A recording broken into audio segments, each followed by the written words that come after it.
ఏది స్వర్గం ఏది నరకం అనేది మనకు తెలియజేస్తున్నారు. ఒక శిష్యుడికి ఏది స్వర్గం ఏది నరకం అన్న విషయం మీద ఎప్పుడూ సందేహంగానే ఉండేది. తన సందేహం గురించి గురువుగారిని ఎప్పుడు అడిగినా కూడా ఆయన ఓ చిరునవ్వు నవ్వేసి ఊరుకుంటూ ఉండేవారు. చివరికి ఓ రోజు గురువుగారు, "మీరు ఇవాళ నాకు స్వర్గ నరకాల గురించి చెప్పి తీరాల్సిందే" అంటూ పట్టుబట్టాడు శిష్యుడు.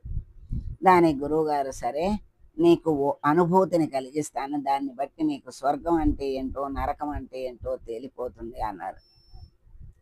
శిష్యుడన్నాడు, ఆ అనుభూతిని స్వీకరించేందుకు సిద్ధంగా తన కళ్ళని మూసుకున్నాడు.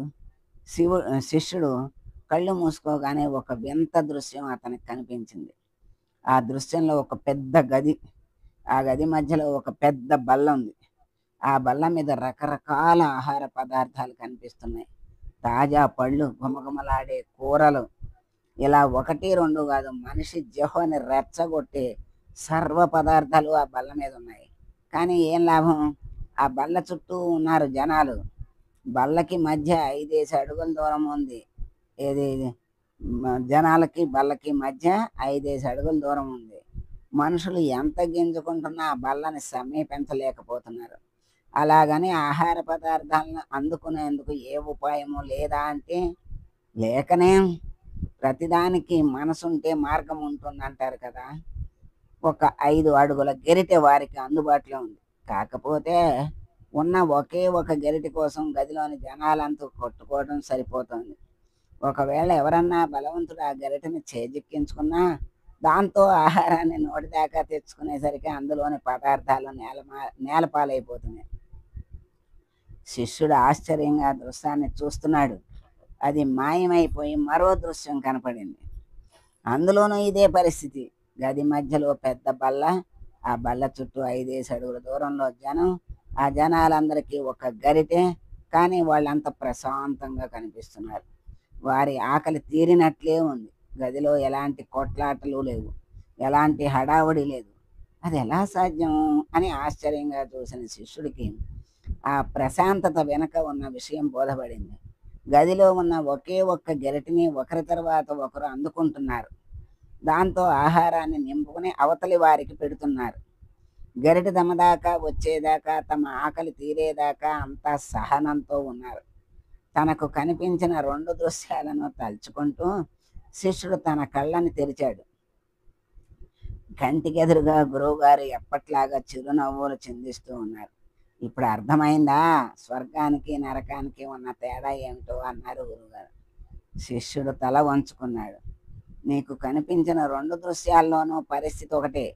కానీ ఒకదానిలో మనిషి తాను సుఖపడటం లేదు, ఎదుటివాడికి అవకాశాన్ని ఇవ్వటం లేదు.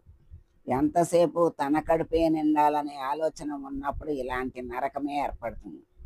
మనిషి సంఘజీవి అని తెలుసుకుని ఒకరికొకరు సాయపడినప్పుడు ఎదుటివాడి ఆకలి తీరుతుంది, మన కడుపు నిండుతుంది. స్వర్గం నరకం ఎక్కడో కాదు, మన దృక్పథాల్లోనే ఉన్నాయని ఇప్పటికైనా బోధపడిందా?" అన్నారు గురువుగారు. అందుకే మరి ఒకరికి పెట్టింది మళ్ళీ మనకు తిరిగి వస్తుంది అంటారు కదా! అట్లా స్వార్థం మనిషిని దిగజారుస్తుంది, అశాంతికి గురి చేస్తుంది. నిస్వార్థం ప్రశాంతతకు కారణమని పరమాత్మ చెప్పినట్లుగా ఈ కథలో స్వర్గం అంటే ఏంటో, నరకం అంటే ఏంటో అవి అన్నీ కూడా మనము మన మనసులోనే ఉన్నవి, మన ప్రవర్తనలోనే, మన యొక్క చర్యల్లోనే స్వర్గం నరకం ఉన్నాయి. అందుకే అంటారు, ఇంట్లో స్వర్గంగా ఉందన్నా నరకంగా ఉందన్నా అవన్నీ మన చేతుల్లోనే ఉన్నాయి అని చెప్తారు. ఆ విధంగా మరి ఒకళ్ళకి పెడదామనేటువంటి దృష్టి ఉన్నవాళ్ళు స్వర్గం అంటే ఆనందం, నరకం అంటే దుఃఖం. అట్లా వాళ్ళు రెండిటినీ అతనికి చూపించి గురువుగారు అర్థమయ్యేటట్లు చేశాడనమాట. అది. అందుకే నిన్న సముద్రంలో అంత నీరుంటే ఉప్పగా ఉంటుంది.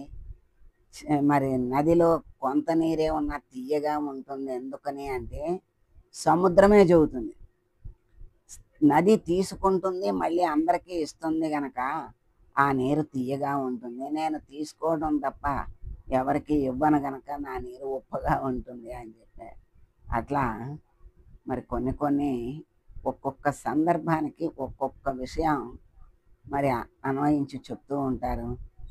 అవి కొన్ని కొన్ని మనసులో నాటుకుంటాయి. ఒక్కొక్కటి గుర్తుంటాయి, కొన్ని గుర్తుండవు. ఆ విధంగా మనకి చక్కగా స్వర్గ నరకాల గురించి తెలుసుకున్నాం. సర్వే జనా సుఖినో భవంతు.